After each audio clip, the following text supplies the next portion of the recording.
नए कपल के मन में ये प्रश्न आता है कि अपने फ्यूचर पार्टनर के साथ शादी से पहले कौन से मुद्दों पे डिस्कशन किया जाना चाहिए।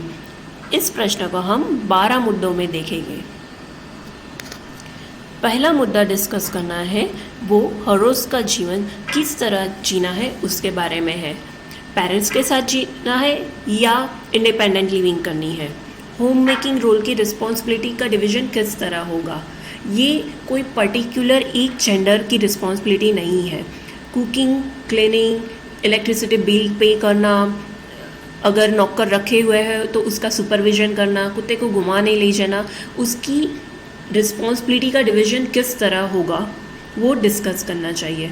हाउस होल्ड बजट मंथली कितना होगा, उसको कौन मैनेज करेगा, उसकी फंडिंग का सोर्स किस तरह से मैनेज होगा। दूसरा मुद्दा डिस्कस करना है वो है वर्क और फाइनेंस रिलेटेड मैनेजमेंट। क्या दोनों वर्क कर सकते हैं, कितनी लेट तक वर्क करना अलाउ है, या क्या ये मैरिज डिस्टेंस ट्रैवलिंग अलाउ करेगा, दोनों को कितना अर्न करना चाहिए। ये मुद्दा ज़रूरी है क्योंकि इसमें क्लैरिटी ना होने पर रिलेशनशिप में लो ट्रांसपेरेंसी आ जाती है। बैंक अकाउंट किस तरह के होने चाहिए, क्या एक दूसरे का हक रहेगा बैंक अकाउंट पे, या एक दूसरे का बैंक अकाउंट एक्सेसिबल होगा। अगर कॉमन खर्चे हो रहे हैं तो उसमें कॉमन बैंक अकाउंट और 2 सेपरेट बैंक अकाउंट बना सकते हैं। लॉन्ग टर्म फाइनेंशियल मैनेजमेंट और सेविंग कितनी करनी है और उसकी रिस्पॉन्सिबिलिटी कौन लेगा। तीसरा मुद्दा है हमारे पेरेंट्स और फैमिली से किस तरह से डील करना।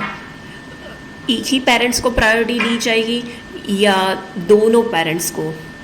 जब पेरेंट्स इरेशनली बिहेव करते हैं तो उसको किस तरह से डील किया जाएगा।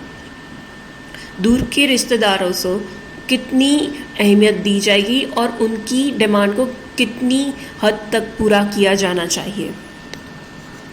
चौथा मुद्दा फ्रेंड से किस तरह डील करना है उसके बारे में है। सोशल नेटवर्क छोटा होना चाहिए या बड़ा होना चाहिए, उनके कितनी करीबी से रिलेशनशिप रखनी है, ऑपोजिट जेंडर के साथ मित्रता अलाउ है या नहीं है, अगर है तो कितनी इंटेंसिटी या परमिसिबल है। पांचवा मुद्दा लव के एक्सप्रेशन के बारे में है। क्या लव को एक्सप्रेस करना ज़रूरी है या उसको एज्यूम ही किया जाएगा। हगिंग, किसिंग, कडलिंग वो प्राइवेट में ही करना है या पब्लिक में भी अलाउ है। Important events like birthday, anniversary उसको सेलिब्रेट करना है या नहीं करना है। इट्स जस्ट अनदर डे, उस तरह से लेना है। गिफ्ट्स ओकेजन पे ही देनी है या सरप्राइज गिफ्ट भी चाहिए। छठा मुद्दा सेक्स और इंटीमेसी के बारे में है। सेक्स कितनी फ्रीक्वेंसी से करना है, उसमें कुछ नया ट्राई करना है या नहीं करना है। अगर सेक्स नहीं हो रहा तो उसको किस तरह से डील किया जाएगा।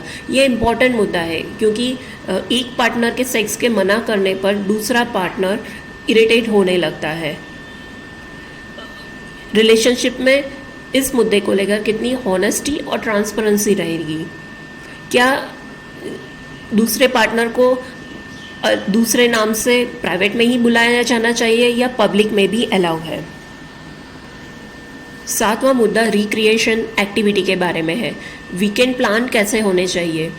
कॉफ़ी पे जाना है, मूवी देखना है, नाइट क्लब में जाना है या फिर घर पे ही रिलैक्स करना पसंद है।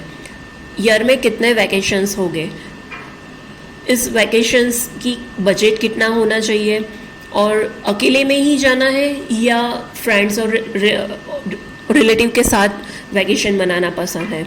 क्या दोनों एक साथ कोई जॉइंट एक्टिविटी जैसे कि साथ में डांस सीखना, कोई म्यूज़िक इंस्ट्रूमेंट सीखना वो पसंद है या नहीं है। आठवां मुद्दा ड्रीम्स और गोल के बारे में डिस्कस करना है। एक ही घर या प्रॉपर्टी लेनी है या बहुत सारी प्रॉपर्टी चाहिए। अर्ली रिटायरमेंट प्लान करना है, वर्ल्ड की ट्रैवलिंग करनी है, बच्चे कितने चाहिए, उसके गोल सेट करना है। नौवां मुद्दा हेल्थ रिलेटेड है। हमें खुद को और अपने पार्टनर को कितना हेल्दी रखना है। क्या फिज़िकल एक्सरसाइज पसंद है। ये मुद्दा डिस्कस करना इसलिए ज़रूरी है कि एक पार्टनर को फिटनेस पसंद होती है और एक पार्टनर अगर लेज़ी हो तो दूसरा पार्टनर इरिटेट होने लगता है। स्मोकिंग और ड्रिंकिंग अलाउ है या नहीं है, अगर है तो कितना स्मोक या ड्रिंक कर सकते हो। 10वां मुद्दा वायलेशन और कन्फ्लिक्ट से कैसे डील किया जाएगा उसके बारे में है। जब कपल में झगड़े होते हैं तो उसको झगड़े करके या बातें करके ही सॉल्व करना है। जब कोई मनाएगा तो उसे विनर बोला जाएगा या लूज़र तो नहीं बोला जाएगा।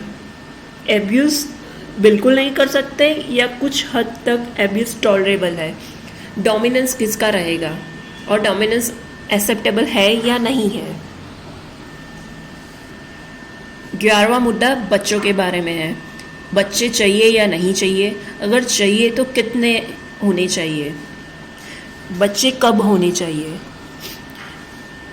रिलेटिव्स और एनवायरमेंटल के प्रेशर की वजह से बच्चों चाहिए या फिर खुद की टाइमिंग के अलावा बच्चे प्लान करने हैं।